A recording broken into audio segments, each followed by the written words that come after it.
Salut! Alors cette semaine, qui est un peu particulière, en ce fait que cette semaine j'ai été absolument inondé de trafic sur le vidéoblog. J'ai eu un nombre de passages absolument incroyable qui a explosé tous les records. Euh, par hasard ou je sais pas, et plusieurs sujets ont eu beaucoup de succès, sont tombés en même temps sur différents forums. Et des sujets particulièrement ont eu beaucoup de succès, celui sur les potentiomètres, où j'ai une remarque sur les différents types utilisés enfin produits par Sfernice sur la série P11, les types à piste plastique ou céramique métallisée. Je n'ai filmé que une version céramique métallisée à 6 plateaux. J'avais essayé une version audio à film plastique d'une autre valeur et j'avais eu à peu près les mêmes résultats. Donc au niveau des mesures que j'avais faites, audio pas audio, ça change pas grand chose sur l'équilibre entre les pistes. Sfernice offre un service d'équilibrage, mais ce sont des références particulières qu'il faut faire sur commande. Donc ça ne change pas grand chose à ce niveau-là. Après la fiabilité et sur le bruit de fond, etc., c'est un autre sujet qui n'était pas abordé là. L'autre sujet qui a eu beaucoup de succès a été sur le truc à propos de la dynamique du CD et le problème du bruit de quantification des signaux analogiques qui ont été convertis en numérique. Et j'ai eu une paire de remarques essentiellement sur le problème de l'interpolation et le problème du bruit de fond qui pourrait être ajouté au niveau de l'interpolation. Alors comme c'est un sujet qui pourrait être, disons, étudié sur 2 heures, on va dire, le problème de l'interpolation en soi dans le domaine digital, je ferai un supplément à ce sujet-là. Les remarques sont légitimes. Si les interpolateurs sont faits n'importe comment ou s'ils sont pas de qualité suffisante, effectivement, oui, il y a des bruits dus à l'interpolation qui viennent se rajouter. Mais il y a des moyens de les éviter et dans mon contexte de la démonstration, ce que j'ai omis de dire, ce que j'aurais dû dire, c'est que quand j'ai parlé de filtrage passe-bas pour pouvoir interpoler, on parle de filtrage passe-bas idéal, brick wall, idéalisé, qui lui fournit une interpolation qui est exacte. Donc elle ne contiendra pas d'erreur en elle-même. La seule erreur qu'il y aura, ce sera une interpolation entre deux valeurs qui ont une erreur de quantification. Et donc l'interpolation ne fera que subir l'erreur de quantification. Et elle ne rajoutera pas en soi d'erreur parce qu'elle sera exacte parce qu'on a utilisé un filtre passe-bas idéal. Mais bon, dans la vraie vie, ça se passe pas comme ça. Je ferai un supplément qui étudiera un petit peu la notion d'interpolation et de suréchantillonnage en pratique. Mais effectivement, il y a une imprécision à ce niveau-là et effectivement, il peut y avoir des bruits supplémentaires qui sont différents, qui sont d'un autre ordre, qui viennent se superposer à ce niveau-là. Donc, j'ai eu des commentaires, j'ai eu pas mal de passages, des gens contents, des gens qui critiquent dans le bon sens. C'est exactement ça que je recherche, c'est exactement ça qui doit se passer, et ça, j'en suis extrêmement content.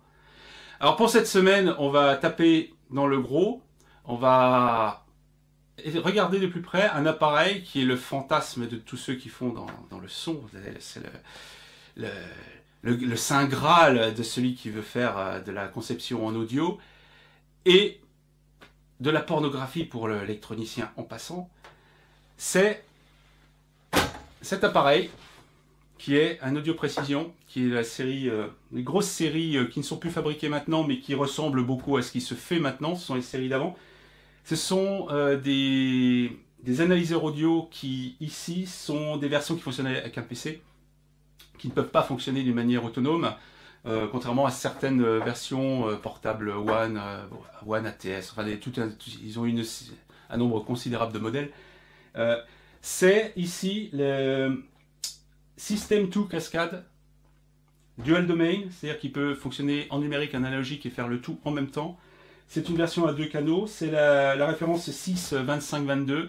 C'est un modèle qui n'existe plus, qui a arrêté il y a une dizaine d'années, mais qui est utilisé d'une manière intensive encore.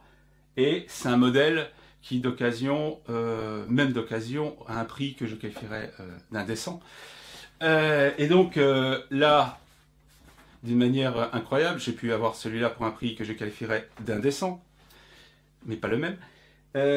Et maintenant, j'ai parmi mes appareils de mesure ce modèle, ce Saint Graal, qui est vraiment un truc j'aurais jamais imaginé avoir un jour. Alors, on va regarder un peu cet appareil. On va déjà regarder un peu le principe de fonctionnement de ces analyseurs audio, ce qu'il est capable de faire, et on va regarder un peu dans les entrailles. On va aller faire un petit peu de hardcore d'électronique et voir un peu ce qu'il y a dedans.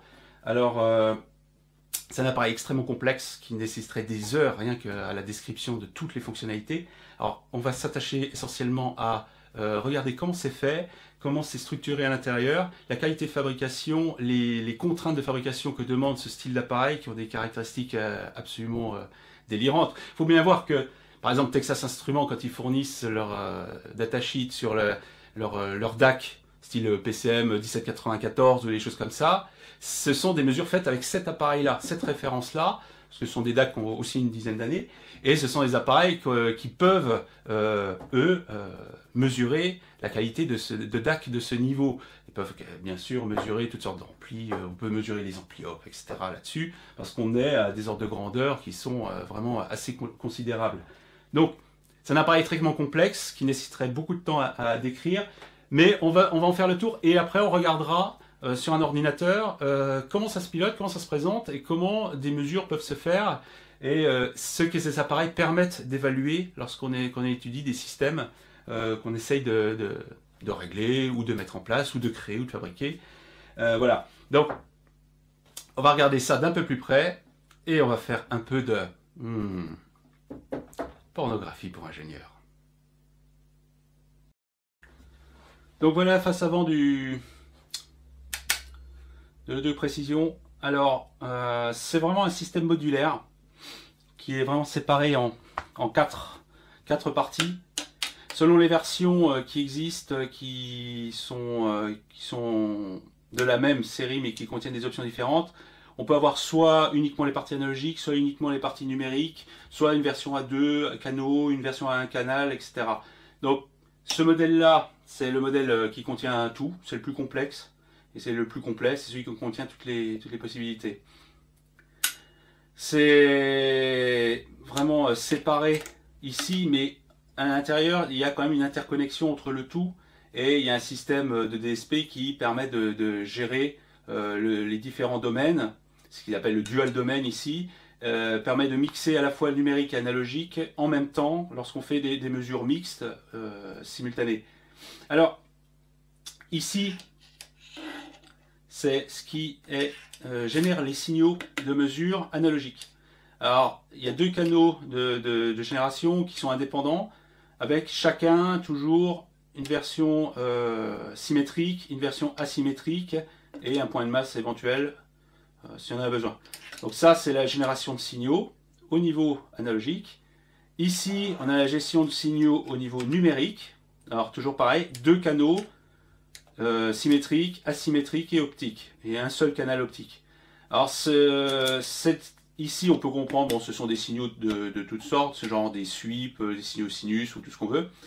En numérique, ce sont des signaux style SEBU, des choses comme ça, que l'on peut complètement paramétrer en tant que niveau de sortie, générer des trames d'erreur, rajouter du jitter, etc. Donc ça, ce sont vraiment des générateurs de très haute précision dans les deux domaines analogique et numérique. Ici, on a dans l'autre sens les entrées de l'analyseur numérique. Ici, toujours pareil, symétrique, asymétrique et optique. Alors cet appareil-là a une panne. Une des deux entrées asymétriques ne fonctionne pas. Alors, on fera une vidéo sur la recherche de cette panne-là, éventuellement la réparation, pour voir si on peut voir ce qui se passe. Parce que la version symétrique fonctionne. Donc, a priori, ça a l'air d'être plutôt pas trop une mauvaise nouvelle. Si les deux ne fonctionnaient pas, ça serait d'une manière possible plus grave, parce que ça voudrait dire que la machinerie d'analyse aurait un problème. Alors que là, la machinerie fonctionne. La version asymétrique, il n'y a que la version asymétrique qui ne fonctionne pas. Donc ça tombe, c'est juste quelque chose qui a pété au niveau de l'entrée.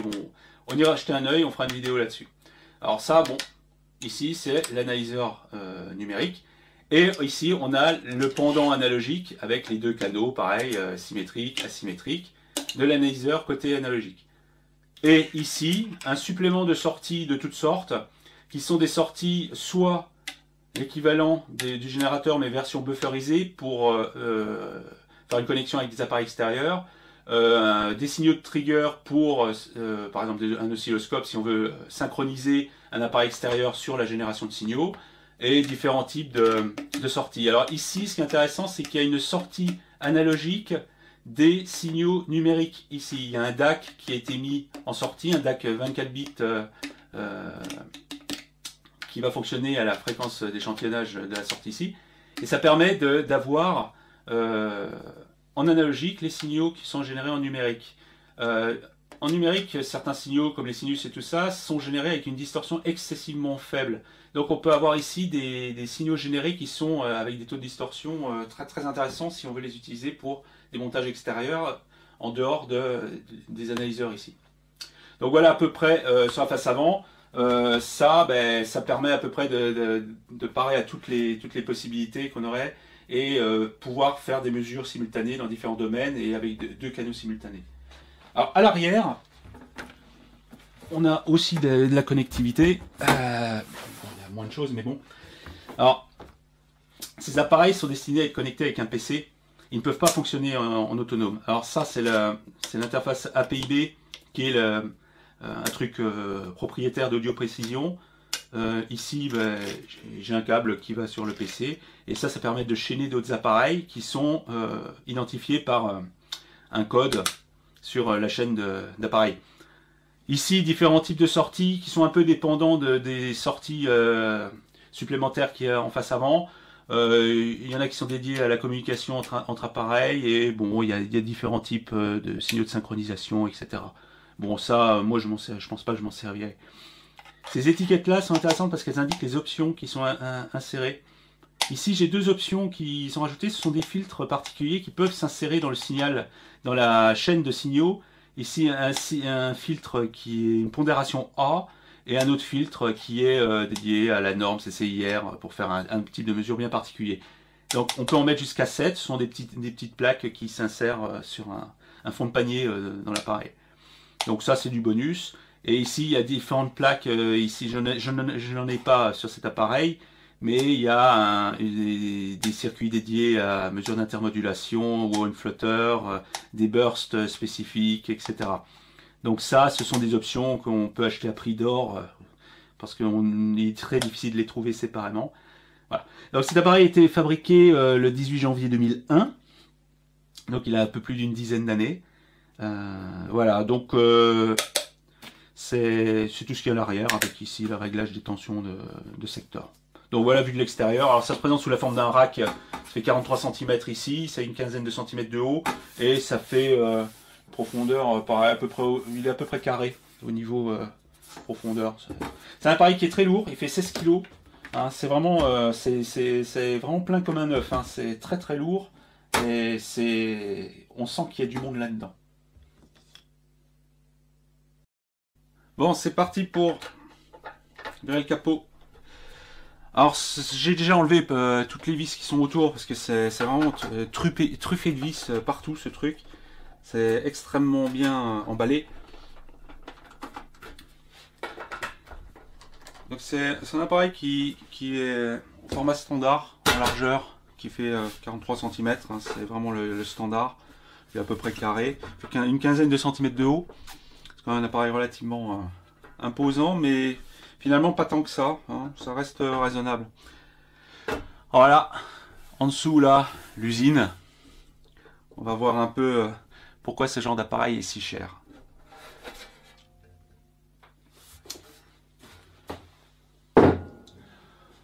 Oh, c'est une très grande beauté, hein. C'est vraiment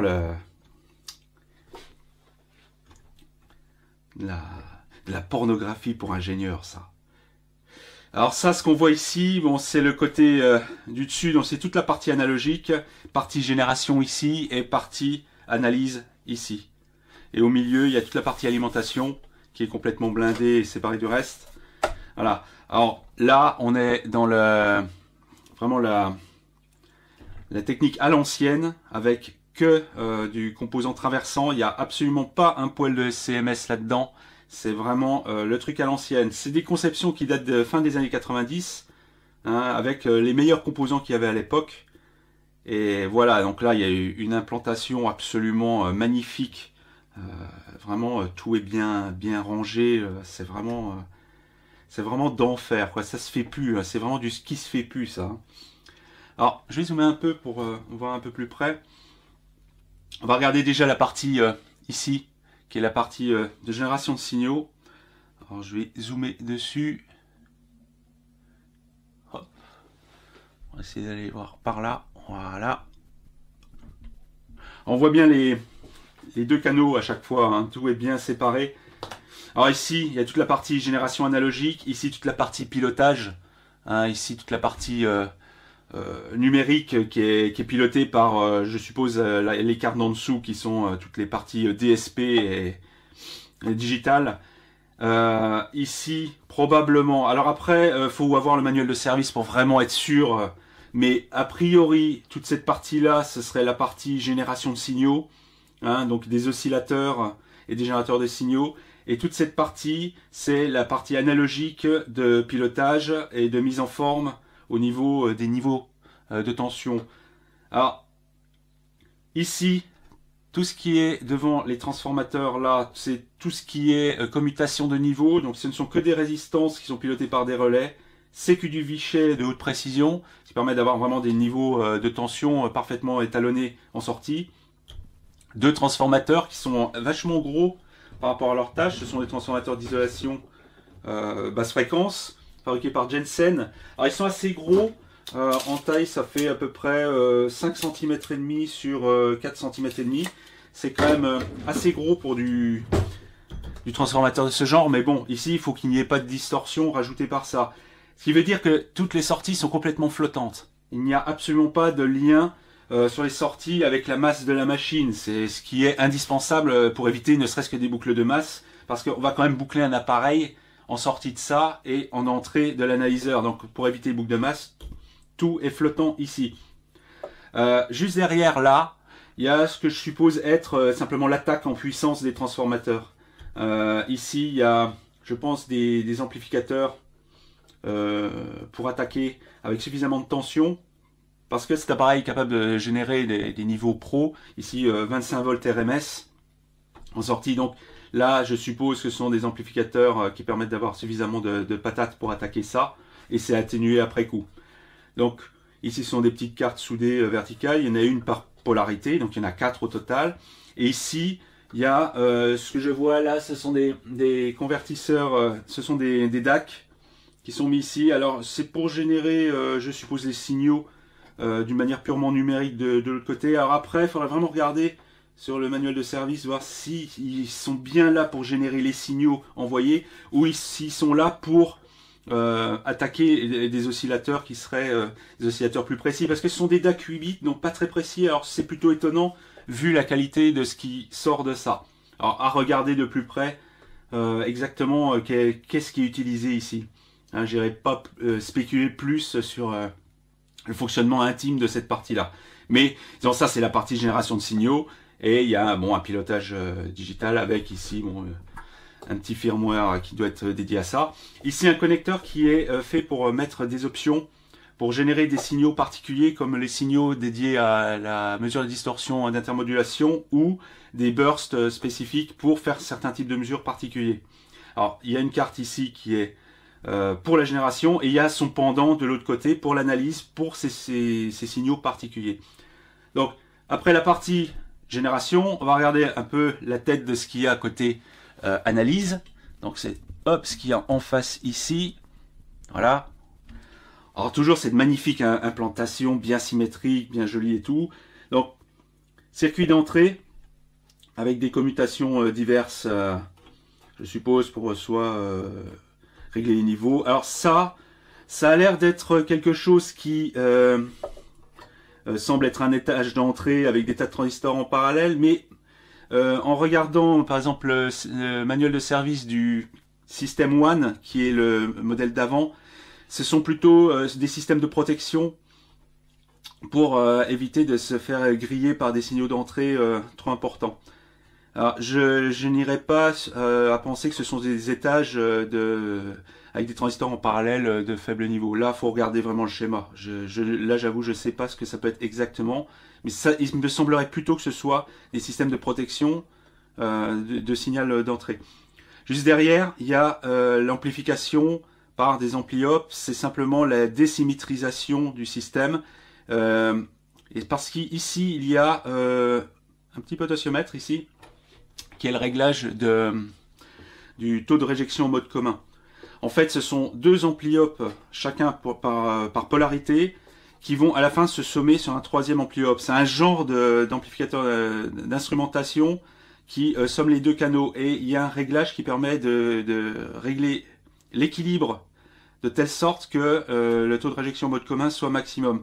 Sur un des canaux, il était mal réglé, il était en deçà des spécifications. Donc je les ai réglés ici.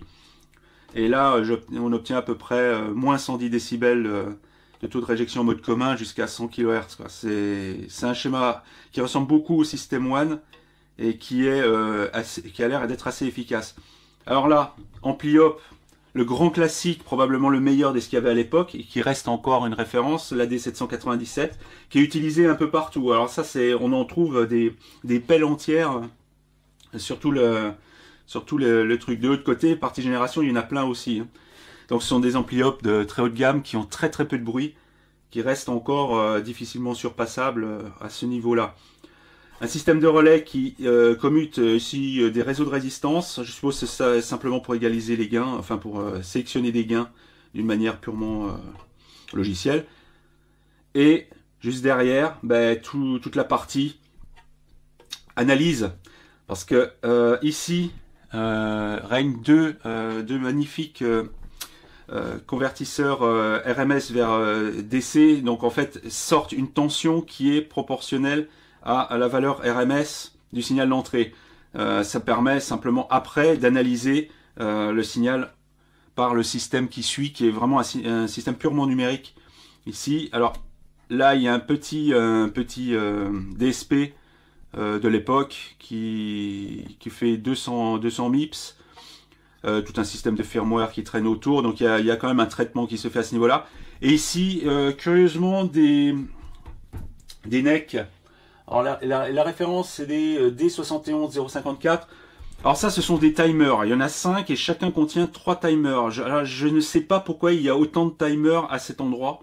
Alors ça, c'est pareil, il faut regarder sur le manuel de service. Parce que ça me paraît être quand même un peu pas excessif, mais disons, c'est plutôt étonnant qu'il y en ait autant. Je ne sais pas s'ils servent tous. Là, j'avoue, c'est cette partie qui récupère toute la partie analogique et qui va après la traiter. Alors je suppose qu'il va être traité pas sur place mais sur les cartes en dessous qui sont les cartes purement de traitement avec toute la puissance de traitement derrière. Mais bon, ça c'est vraiment l'acquisition, amplification et acquisition. C'est vraiment bon, ça reste quand même extrêmement rationnel au niveau de l'utilisation. Après toutes les subtilités. Alors, là il y a un petit connecteur, c'est le connecteur qui sert pour les options, pareil, de distorsion, d'intermodulation ou d'analyse de burst. C'est le pendant d'analyse de ces options-là qu'on peut demander quand on achète l'appareil. Ce sont des options qui existent toujours pour les séries qui sont actuelles. Voilà, ce sont des petits circuits qui se rajoutent. Donc voilà la partie purement analyse analogique. Bon, voilà, c'est extrêmement joli, c'est extrêmement bien positionné, extrêmement bien routé. Alors la qualité des composants en elle-même, bon, il y a des tonnes de kappa mica argent utilisées à outrance, donc en fait ils font pas d'économie sur la qualité des composants. Ils prennent ce qu'ils avaient de mieux à l'époque sous la main, et ça reste pas vraiment ringard au standard actuel. Les AD797, il y a peu de trucs qui surpassent à la fois en distorsion et en bruit ce style de composants. Après, il y a tous les petits relais qui sont principalement les sources de panne. Ça reste du relais, mais ça reste du relais de chez NEC ou Naïs, ou c'est que de la marque. Il n'y a pas autre chose que des trucs de marque et d'origine. Des tas de condensateurs ici de haute qualité, des convertisseurs RMS céramique. Hein, ce n'est que du composant de haute qualité. Transformateur Jensen, les condensateurs ici, ça reste des condensateurs. De l'autre côté, on en voit surtout le côté oscillateur des valeurs exotiques, genre 0,333 micro, 1%. Il y a résistance Vichet partout où il y en a besoin. Chimique, Nichicon. Voilà, donc on met ce qu'il y a de mieux aux endroits critiques. On le voit partout, il n'y a que du composant de haut de gamme. Et si ils mettent tel composant, c'est parce que c'est ça qu'il faut et pas autre chose. Ce sont des appareils de référence et les mecs ne font pas pour faire joli, ils font parce qu'il y en a besoin. C'est toute la différence avec les trucs un peu moins... les trucs style audiophile qui sont là juste parce que ça rassure le propriétaire, pas parce que ça sert à quelque chose. S'ils mettent un 55-32 ou 34 dans un coin, c'est parce que c'est ce qu'il faut. Il n'y a pas besoin de mettre plus. Ce sont des gens qui mettent exactement le composant calibré pour son utilisation. Alors, il y a des tas de petits potentiomètres. Ici, le potentiomètre que j'ai utilisé pour régler les taux de réjection en mode commun. Alors, c'est vraiment typiquement le genre de réglage extrêmement sensible. Et là, ce serait un endroit où je penserais plutôt trouver des potentiomètres multitours, 10 ou 20 tours, parce que c'est vraiment un réglage très très précis. Et le moindre... Si j'éternue, je suis sûr que je perds 5 décibels, parce que c'est extrêmement sensible. Mais bon, la première impression là-dedans, c'est qu'il y a très peu de fils. Le câblage est réduit au strict minimum. Et les cartes sont reliées par un connecteur en fond de panier ici. Il y a le même connecteur pour tous. Il y a très peu de câbles qui arrivent dessus. Ici, il n'y en a que 4. De l'autre côté, il n'y a que juste quelques fils pour aller sur les prises. Mais c'est réduit au strict minimum. La maintenance est vraiment ce qu'il y a de plus aisé dans ce style d'appareil, ce qui n'est pas toujours le cas. C'est même souvent pas le cas. C'est souvent la galère pour essayer d'accéder à des trucs. Il faut tout démonter, enlever éventuellement des prises ou des potentiomètres en face avant. C'est assez l'enfer. On va enlever le capot ici pour voir un peu ce qu'il y a là-dessous. Alors, au milieu, c'est toute l'alimentation qui est complètement désolidarisée du truc. Enfin, pas désolidarisée, mais disons isolée par un gros bloc en aluminium ici. En alimentation que je suppose linéaire, évidemment. Je ne pense pas qu'ils aient mis des alimentations à découpage.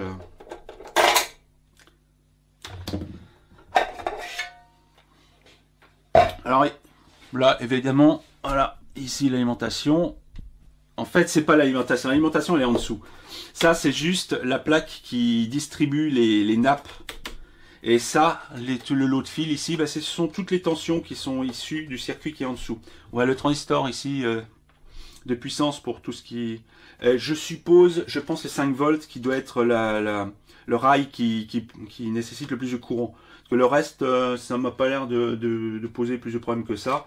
Alors, a priori, il y a du plus ou moins 22 volts, plus ou moins 15 volts, 5 volts et 7 volts. Et le reste, ce sont des fils de masse. Donc voilà, ça là, c'est juste un système pour distribuer les fils et les tensions sur les cartes. Voilà. Donc, il y a 4 connecteurs. Donc là, il y a 2 cartes ici. Je suppose il y a l'équivalent en dessous. On va aller voir tout de suite d'ailleurs. Alors, voilà, j'ai retourné l'appareil et puis j'enlève le capot et puis on regarde ce qu'il y a de l'autre côté. Ok, donc là j'ai enlevé toutes les vis du dessous. Ici, un petit haut-parleur qui permet en fait de faire des diagnostics sans visualiser les chiffres, mais simplement à l'oreille. Ça permet d'écouter par exemple le résultat de distorsion d'une mesure. C'est un moyen rapide, pas très précis, mais de faire un tri à l'oreille sur un certain type de mesure qu'on voudrait faire assez rapidement. Alors, voilà la partie qui est en dessous. Alors ça, cette partie-là, c'est toute la partie numérique qui ne fait qu'un seul emplacement. 2 cartes dédiées à ça, simultanément entrée et sortie sur un seul lot.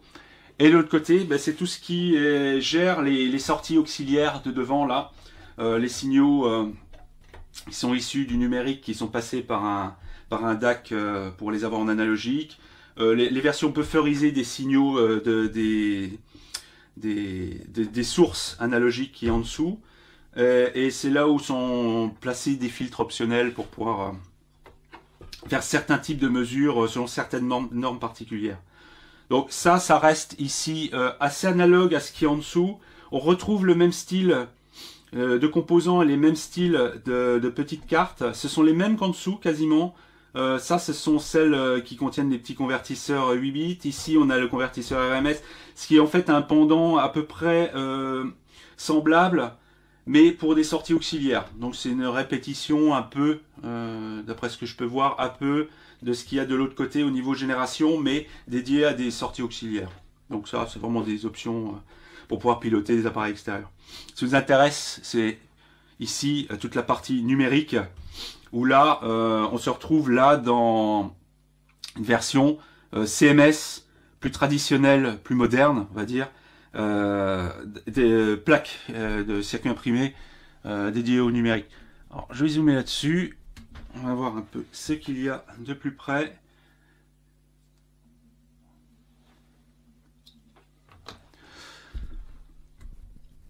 Ok. Alors c'est pareil, c'est parfaitement routé, c'est ultra clair et précis. La qualité est de tout premier ordre, hein, les soudures sont parfaites. Très peu de câbles. Pareil, connexion minimale. Maintenance la plus facile à faire. Alors, ça commence par le petit circuit ici, qui est celui qui reçoit toutes les prises entrée et sortie, tout ce qui est SPDIF. Hein. C'est là que se connecte tout le système d'entrée. Et il y a une nappe ici qui va sur cette plaque-là. Et il y a aussi un lot de fils qui vont à la plaque d'en dessous. Alors, ces deux plaques sont connectées par un système de connecteurs au milieu, là, qui en sandwich. Elles fonctionnent de concert. Alors, c'est assez difficile de savoir exactement comment c'est découpé là-dedans sans avoir le manuel de service, c'est pareil. Alors, on retrouve quand même des circuits qui permettent d'avoir quelques indices. Ici, je vais essayer de zoomer dessus. Alors, je ne sais pas si mon zoom sera suffisamment fort pour pouvoir voir. On va regarder quelques circuits typiques qui permettent de deviner quand même quelques blocs ici dédiés à certaines fonctions. Alors ici, il y a 3 CS8413. Ce sont des récepteurs SPDIF. C'est le même style de série à une nuance près de ceux qui sont dans les DCX, des DCX 2496, qui eux ont des 8414. Alors ceux-là sont des récepteurs SPDIF. Il y en a 3 parce qu'il y a les 2 entrées SPDIF ici, qu'elles soient symétriques ou asymétriques, en fait, c'est pas grave. Et il y en a une à l'arrière qui est une sortie supplémentaire qui est vraiment dédiée à un simple signal qui sert vraiment à synchroniser. Bon, ça, c'est vraiment une utilisation autre, mais il y en a 3 parce qu'il y a 3 entrées SPDIF. Donc là, c'est des trucs qu'on retrouve. Maintenant, ce sont des composants obsolètes qui ont été remplacés depuis, mais à l'époque, c'est ce qu'il y avait. Donc, ce qui veut dire qu'ils sont capables d'accepter 96 kHz de fréquence d'échantillonnage en entrée SPDIF. Alors, autour, il y a pas mal de circuits logiques, ici des ports, des buffers, etc. Ici, curieusement, il y a 2 synthétiseurs de signaux qui sortent des signaux analogiques. Alors donc il y a toute une partie analogique ici, donc là j'ignore un peu l'utilité. Vu que c'est une partie purement numérique, je ne sais pas ici à quoi elle sert exactement. Voilà, vraiment pareil, regardez sur les manuels de service. Mais bon, on retrouve ici, alors je vais aller un peu plus en arrière encore. Alors là c'est toute la partie traitement. Ici j'ai reculé un petit peu. Je vais reculer. Ici un DSP Motorola, très courant à l'époque, des séries 56000 et suivantes. Ici du FPGA et équivalent, il y a différentes sortes, donc des systèmes de ports programmables pour toute la logique, de la mémoire ici, donc vraiment un petit système de DSP vraiment très classique, avec des composants classiques de l'époque, relativement puissants. C'est là où se font le traitement de réception et d'émission globale. Donc tout est vraiment cantonné ici. Alors je suppose qu'en dessous, il doit y avoir encore d'autres unités de traitement, hein, parce que là, ce n'est qu'une partie. Il y a au moins la même chose en dessous. Alors j'ai pas envie d'enlever la plaque et de tout enlever pour voir ce qu'il y a en dessous, mais ça reste vraiment un système de traitement ici qui est bien délimité, avec un oscillateur quartz ici qui m'a l'air d'être plutôt de bonne qualité. Voilà, donc ici il y a quand même des blocs un peu plus étranges, hein. Effectivement, le générateur de signaux ici. Là on a un DAC qui, je ne sais pas exactement quelle est l'utilité à ce niveau-là, parce que c'est un DAC 10 bits d'après mes souvenirs. Il doit y avoir une fonction locale inconnue. C'est vrai que ce sont des circuits assez compliqués et qui ont probablement beaucoup de subtilité pour avoir la qualité de travail que ces blocs offrent. Bien voir que ce sont des unités de test de signaux numériques SPDIF, c'est-à-dire que c'est capable de générer des signaux sous différentes tensions complètement programmables, quasiment analogiques, des signaux SPDIF avec des trames d'erreur, avec du jitter de différentes sortes rajoutées, etc. Donc c'est quasiment un traitement analogique d'une sortie SPDIF qu'on a ici. Et de l'autre côté, une analyse quasi analogique du signal SPDIF. Donc on est dans quelque chose qui n'est pas, on va dire, purement numérique. C'est pour ça que je suppose qu'il y a des convertisseurs numériques analogiques et réciproquement. Ici, il y a un petit DAC, ADC qui convertit d'analogique en numérique. Alors je suppose qu'il doit analyser les signaux SPDIF en tant que signal analogique pour pouvoir faire des études dessus. C'est vrai qu'on peut faire des diagrammes de l'œil, on peut faire des choses assez diverses sur les signaux numériques eux-mêmes. Donc il n'est pas étonnant qu'il y ait une partie analogique rattachée à ça, qui après est capturée et analysée. Donc c'est quand même un système extrêmement complexe qui va au-delà du simple récepteur SPDIF et puis un petit traitement sur des nombres qui pourrait être fait par DSP. Donc vraiment c'est un système complexe. Alors sur ce modèle-là, il y a une panne sur une des entrées SPDIF asymétriques. Ça doit probablement se situer sur cette carte-là parce que comme il n'y a que 3 récepteurs, c'est pas à ce niveau-là qu'il y aurait la panne. Sinon la partie symétrique ne fonctionnerait pas non plus. Donc on regardera sur une autre vidéo si on peut dépanner ce truc-là. On voit quelques petites modifs, ici des straps qui ont été rajoutés à la main. Il y a quelques modifications à la main rajoutées après coup qui traînent ici ou là. Mais globalement, bon, ce sont des cartes qui sont... Alors ici, c'est la carte Révision 3 qui date de 99. Alors elles sont toutes datées et révisionnées. Alors la carte qui est à côté qui fournit les sorties auxiliaires date de 95-97. Révision 2. Donc il y a un mélange d'anciens trucs et de nouveaux trucs qui ont été faits, qui sont vraiment des évolutions de système. Mais ça reste quand même des appareils incroyablement précis, alors qu'ils ont plus de 10 ans. Hein. C'est-à-dire, déjà à l'époque, on savait faire des trucs qui marchent. Ce modèle-là a une distorsion intrinsèque harmonique dans la partie analogique de 0,0002%. Hein, c'est... Bon, maintenant, ils vont encore un peu plus loin, mais déjà à l'époque, on atteint des taux de distorsion quand même assez redoutables. Avec ça, on peut vraiment mesurer des ampli-op qui ont déjà de la distorsion intrinsèque assez faible. Bon, en tout état de cause, donc, cette partie numérique, bon, ben voilà, elle contient vraiment tout un système qui est quand même plutôt complexe, qui serait intéressant d'étudier une fois que j'aurai acheté le manuel de service, 300 $. Et on regardera peut-être plus tard. Mais bon, c'est sur cet appareil-là, on le retrouvera d'une manière récurrente dans le blog parce qu'on s'en servira déjà pour l'étudier et étudier son fonctionnement en pratique, comment on se sert de ça. Et on s'en servira pour certains montages pour voir l'impact de de l'implantation de certains composants dans des endroits critiques, la mise en place de circuits analogiques à faible bruit, des choses comme ça. Donc ça va être un outil que je vais utiliser d'une manière récurrente sur différentes vidéos du futur du blog. Alors, on va regarder un petit peu ce qu'il y a ici. J'ai passé sur la partie alimentation centrale. On va dézoomer un peu. Voilà. La partie centrale. voir un peu dans une telle usine l'alimentation. Parce que finalement, vu les caractéristiques d'un tel appareil, l'alimentation, elle doit être, je suppose, a priori, ultra chiadée. Parce que, bon, le niveau de bruit est extrêmement faible. Donc l'alimentation, elle doit être super étudiée à mort aux petits oignons. Donc, on va voir un peu ce qu'il y a là-dessous.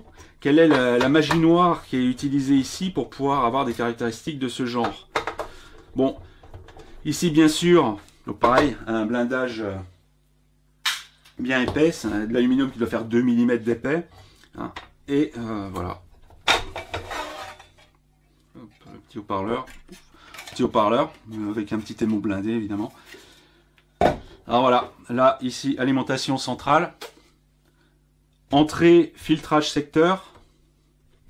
Torique, des tas de primaires pour pouvoir, parce que bon, on peut le faire 110, 120, 230, 220 volts.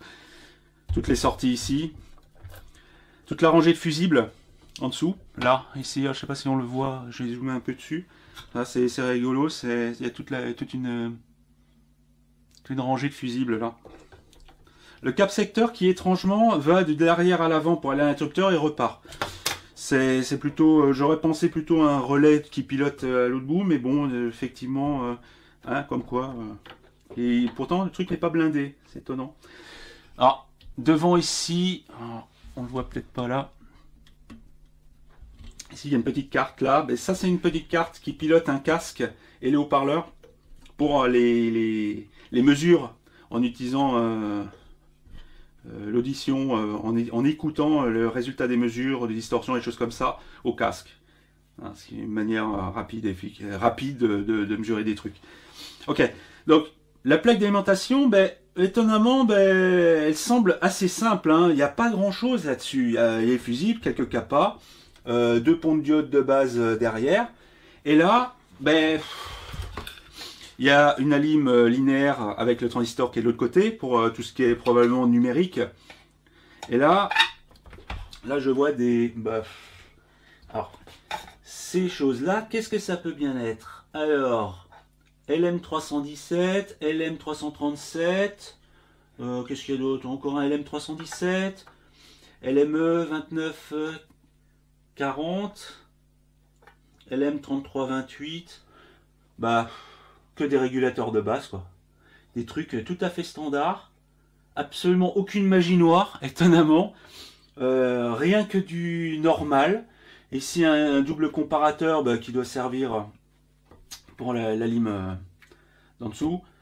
Alors les petits transistors, c'est des transistors ça. Ça c'est des 2N2222. Oh là là, mais ils ont fait dans l'exotique. Hein. Ouais, donc en gros, une alim à 2 balles, selon les critères audiophiles. LM317, l'alimentation qui va faire rigoler les audiophiles purs et durs qui vont mettre des régulateurs Burson. Alors, ça, c'est simplement la preuve que tout ce délire audiophile sur les alimentations et sur ces soi-disant impacts sur l'écoute, ça c'est la preuve que on est dans la pure foutaise sans intérêt. Si Audio Précision fout des LM317 pour réguler ces superbes étages analogiques et numériques, c'est que ça marche parfaitement pour les contraintes qu'ils ont imposées et pour le degré de distorsion de précision qu'ils imposent dans leur truc. Donc ça veut dire qu'il n'y a pas besoin d'aller s'emmerder à se prendre la tête sur des conneries si on veut faire une alim qui marche. Donc ben voilà, audio précision, c'est pas vraiment le genre à faire de l'économie vu le prix que ça coûte. S'ils mettent ça, c'est que ça marche et il n'y a pas besoin de plus. Ça c'est simplement la leçon à prendre de ce truc-là. Hein, je veux dire là. Et ce qui est marrant, c'est que Audio Précision, les audiophiles adorent ces appareils parce que ça reste des appareils de référence qui ont quand même une aura dans ce petit milieu. Mais sachant qu'ils n'ont aucune idée de ce qu'il y a dans ces appareils, s'ils voyaient ça, les mecs, ils auraient vraiment l'air cons, quoi. Je veux dire, là, c'est la preuve que, voilà, c'est des allumes de base avec des régulateurs de base, mais ça fonctionne parfaitement bien, même pour les matériaux, le style de matériel qui qui a des exigences extrêmes. Hein. Bon voilà, donc on peut sans trop de problème mettre des LM317 ou des choses comme ça pour les appareils. Bon, bien sûr, ils trouveront toujours une excuse pour justifier que c'est pas vrai, et puis que voilà, mais bon, en fait, moi, personnellement, je ferais plus confiance à Audio Précision qu'à des audiophiles à la con qui ont des noms de gourous, mais qui finalement disent à peu près souvent n'importe quoi. Donc voilà, le hard, le côté pornographique d'entrailles de ces appareils, on va dire mythiques, dont le prix n'a d'égal que les performances. Ça, c'est vraiment un appareil qui permet de travailler sur de l'audio de haut niveau et de savoir exactement où l'on va, sans être obligé de spéculer sur le résultat qu'on va obtenir, qu'on va avoir à l'aveugle si on n'a pas ce style d'appareil. Donc, ce que je vais faire, c'est que je vais le remonter et je vais le brancher et montrer juste très rapidement la tête que ça a au niveau du pilotage avec un ordinateur et les contraintes que ça peut amener lorsqu'on achète d'occasion un appareil de ce genre. Ok, alors je suis désolé parce que je n'ai pas pu trouver un soft pour enregistrer directement la manipulation sur PC parce que ce PC qui pilote l'audio précision est sous Windows 98 et de nos jours il est extrêmement difficile de trouver des trucs qui tournent encore sous Windows 98. Ne serait-ce que trouver un browser web qui fonctionne est quasiment mission impossible. Alors globalement comment ça se comporte ici, là on le voit bouger, c'est un câble spécifique que l'on peut acheter via un ancien de chez Audio Précision qui vend des kits pour pouvoir connecter ces séries-là, de la série System 1 jusqu'à la série System 2 Cascade Plus, pour pouvoir les connecter via le port parallèle d'un PC qui tourne malheureusement exclusivement sous Windows 98. Le problème de ces appareils-là, c'est qu'ils nécessitent une carte spécifique qui est très difficile à trouver et de toute façon, quand on la trouve, on va la payer la peau des fesses. Donc, on peut acheter d'occasion un appareil Audio Précision comme ça, mais on risque par exemple de se retrouver avec une carte ISA dont on ne trouvera jamais un PC qui pourra l'accepter. Donc, c'est une alternative possible pour ceux qui seraient ennuyés parce qu'ils n'ont pas la connectivité possible avec un PC qu'ils auraient à la maison. La seule contrainte, c'est d'avoir un PC sous Windows 98. Ce qui est, alors, on peut acheter le kit avec un Windows 98, une licence associée. Donc c'est juste un câble qui se met sur un port parallèle normal. Actuellement, Audio Précision fournit un kit hors de prix USB qui permet de fonctionner sous XP, 7, etc., 32 ou 64. Mais bon, là, il faut aligner les gros dollars pour l'avoir. Le prix est de l'ordre de 650 $, l'interface. Donc ça, c'est une solution intermédiaire. Si on peut dégoter un petit PC ancien, mettre 98 dessus, brancher support parallèle, et voilà. Alors, sur le site d'Audio Précision, on peut télécharger les anciens softs qui permettent de piloter la machine. Alors ici j'ai APWin le 2.24, c'est le seul qui fonctionne avec Windows 98. Actuellement c'est les versions 3 qui fonctionnent avec le kit USB. Alors je sais pas si on verra très bien le truc, mais bon le but c'est de comprendre un peu la logique, pas exactement comment précisément ça se comporte. Alors je vais allumer la machine. Voilà. Alors ce qui est rigolo, j'ai pas allumé la... Ce qui est rigolo, c'est le bruit des relais de cette machine. Je recommence, j'avais pas branché la machine. Faut attendre que le driver fourni reconnaisse la machine et après on peut lancer le... Voilà. Donc là on entend tous les relais. C'est un vrai feu d'artifice de relais. Alors ça c'est super rigolo, parce que ça n'arrête pas de faire du bruit. Autant le ventilateur fait pas beaucoup de bruit, mais autant les relais ça n'arrête pas. Alors ça c'est l'environnement de travail de Audio Précision. Alors c'est extrêmement fouillis. Il y en a partout. Il y a des pages de toutes sortes avec des tas de trucs. C'est un système en fait ouvert où tout est en vrac. Et c'est dès qu'on rentre là-dedans pour la première fois, on est complètement perdu. Alors le seul moyen c'est de prendre la doc et y aller progressivement. Alors c'est un système ouvert, alors on peut faire des mesures manuellement comme on veut, mais le plus intéressant c'est qu'on peut programmer des mesures avec des macros, et ça permet d'adapter un système de mesure à une production particulière d'appareils. Et tout est entièrement programmable avec un langage de programmation, et on peut lancer des mesures, lancer des sweeps, acquérir telle chose, se mettre dans tel état, etc. Et c'est en fait extrêmement puissant. Mais c'est extrêmement complet, et tout est à plat comme ça quand on rentre là-dedans. Donc, il est fourni un certain nombre d'utilitaires. Bon, ici, il y a tous les diagnostics matériels qui permettent de regarder l'état, alors un générateur, l'analyseur, le DSP, etc. On permet d'interroger le matériel. Et il existe ce qu'ils appellent les procédures. En fait, c'est des macros. Donc, c'est un langage de programmation. On pilote l'appareil en lui faisant faire toutes les opérations possibles, imaginables qu'on veut quand on a un appareil particulier que l'on veut tester, ou des appareils qu'on veut tester en chaîne, etc. Donc, c'est un appareil qui peut fonctionner sur une unité de production. Hein, et on peut automatiser complètement les mesures avec ça. Alors, il existe ici il y a une macro qui est fournie par le fabricant, qui est une macro de diagnostic de l'appareil. Donc voilà, c'est vraiment un langage de programmation avec toutes sortes de choses. Et ici, il fait une série de tests les uns derrière les autres. Alors on va par exemple ici lancer quelques tests. Donc là, je vais y aller ligne à ligne pour le voir exactement chaque étape. Donc ici, une boîte de dialogue qui demande le démarrage. Alors ce sont des autotests qui ne nécessitent aucun câble. Les relais à l'intérieur vont se mettre dans une position qui permettent d'avoir les connexions telles qu'il faut les avoir pour faire le test. Et il n'y a pas besoin d'outils extérieurs ou quoi que ce soit pour les faire. Ça, c'est très pratique. Donc là, on configure l'appareil, on charge un test, ici il s'appelle Range. Et ce test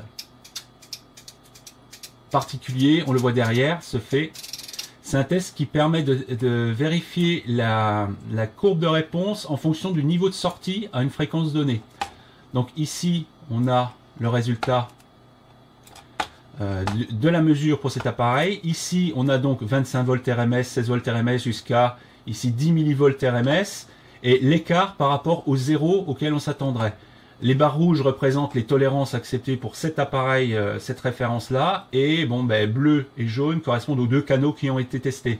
Donc là, les tolérances sont plus ou moins 0,1 décibels en fonction du niveau de sortie, et ici, là, au minimum, je suis à 0,02 décibels d'écart en fonction du niveau de sortie. Donc là, ça permet de tester si je suis dans les normes que l'appareil offre d'emblée. Ça permet de voir justement si quelques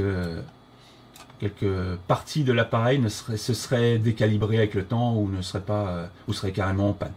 Ensuite, ici, c'est un autre test. Alors, on entend à chaque fois les relais qui se mettent. Alors ça, c'est un test qui permet de vérifier la fréquence de l'oscillateur utilisé entre ce qui est demandé et ce qui est mesuré. Donc le 50 kHz, mais en fait, il a 0,7 Hz d'écart. Voilà. Ça, c'est un test machin. Alors, il y a le test de phase. C'est l'écart de phase du signal. Parce qu'ici, il y a un système interne entre le plus et le moins des entrées symétriques qui évalue la phase, l'écart de phase entre les deux côtés. Donc ici, l'écart de phase, il est théoriquement nul. Ça, c'est l'écart de phase intrinsèque dû à l'électronique dans l'appareil. Donc là, ici, il est quasiment nul entre 0 et 60 kHz. Et ça, c'est le gabarit toléré par le fabricant. Donc là, à ce niveau-là, on ne peut pas dire qu'il y ait beaucoup de problèmes. Autre test, c'est le flatness. Alors le flatness, lui, c'est la courbe de réponse de l'appareil. On peut voir que...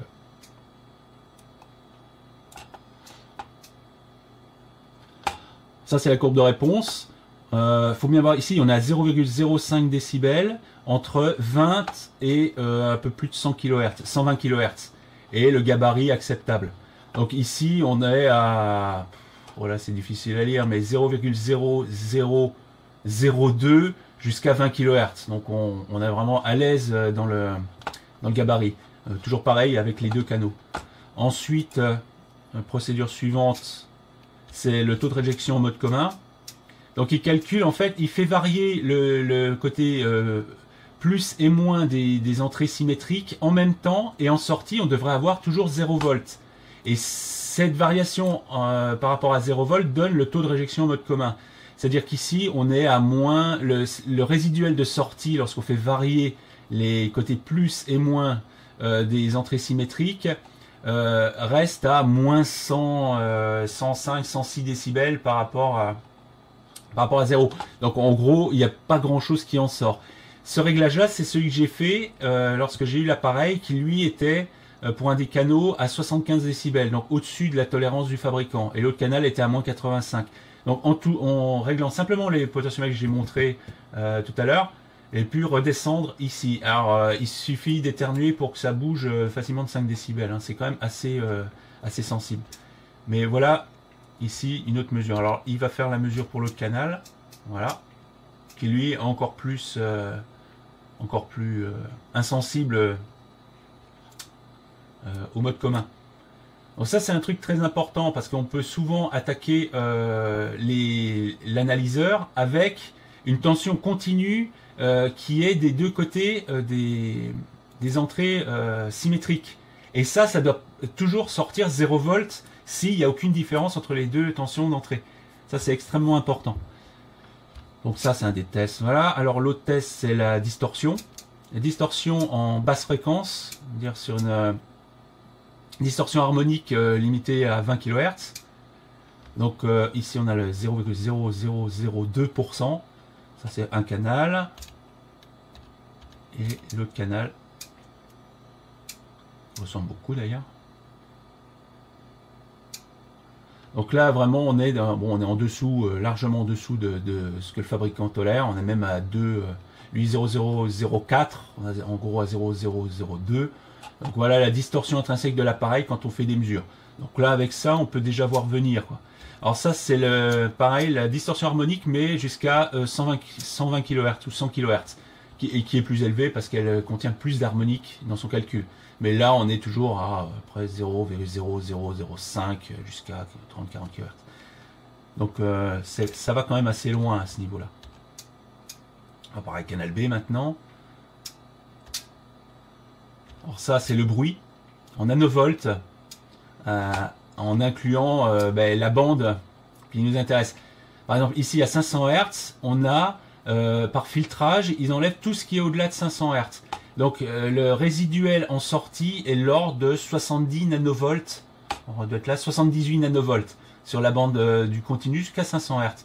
Et donc plus on va ajouter de largeur de bande à la mesure du bruit, plus on va en rajouter. Donc on a ici une tension de bruit qui est linéaire avec la fréquence, hein, avec au-dessus le gabarit acceptable. Donc vraiment quand on travaille avec ces appareils-là, les tensions de bruit sont de l'ordre de la centaine de nanovolts. On est vraiment dans des valeurs incroyablement faibles, hein. Donc voilà les quelques mesures de diagnostic qui sont disponibles sur ce truc. Alors il y en a un autre, c'est le bruit sur l'autre canal. Voilà, donc ça permet d'être sûr que l'appareil est toujours calibré. Voilà, donc le test est terminé. Il se remet à 0 avec tous les relais qui voilà. Et un fichier texte qui indique les passes ou s'il a foiré. Donc ça c'est... Alors il y en a plein d'autres, hein, des tests fournis en tant que procédure. Ça permet au moins de vérifier que l'appareil est toujours calibré. Après, la calibration, soit on l'envoie chez Audio Précision et on paye les gros dollars, soit on prend le manuel de service et on les fait soi-même. Donc voilà à peu près comment ça se comporte. C'est vraiment un appareil piloté par un PC. Malheureusement, bon, ces appareils de cette gamme-là nécessitent un PC dédié sous 98 si on veut pas payer trop cher parce qu'on n'a pas la connectivité qui convient. Le câble avec le CD, les drivers coûte 130 $, quelque chose comme ça. Sur le site d'un ancien de AP qui gagne sa vie en faisant ça et en faisant d'autres accessoires. Il vendait des petits PC dédiés, mais maintenant il n'arrive plus à trouver de PC qui puisse convenir pour avoir Windows 98 et qui prennent pas de place. Donc ça, c'est un des désavantages de ce système-là, mais il marche très très bien. Et là, le PC que j'utilise, c'est un petit shuttle, pareil, qui a une dizaine d'années, qui a un vieux AMD Duron ou quelque chose comme ça. C'est vraiment pas très puissant, mais ça suffit amplement et ça fait les mesures parfaitement bien. Donc voilà à peu près l'idée d'un comment fonctionne un audio précision, ce qu'il a dans le ventre. Et c'est un appareil qu'on va retrouver par la suite dans différentes utilisations. Et franchement, quand on arrive à mettre la main sur un appareil comme ça, c'est sûr qu'on peut y aller beaucoup plus sereinement que lorsqu'on crée des montages. Et c'est grâce à ça qu'on peut vraiment voir où l'on va et évaluer exactement ce qu'il se passe.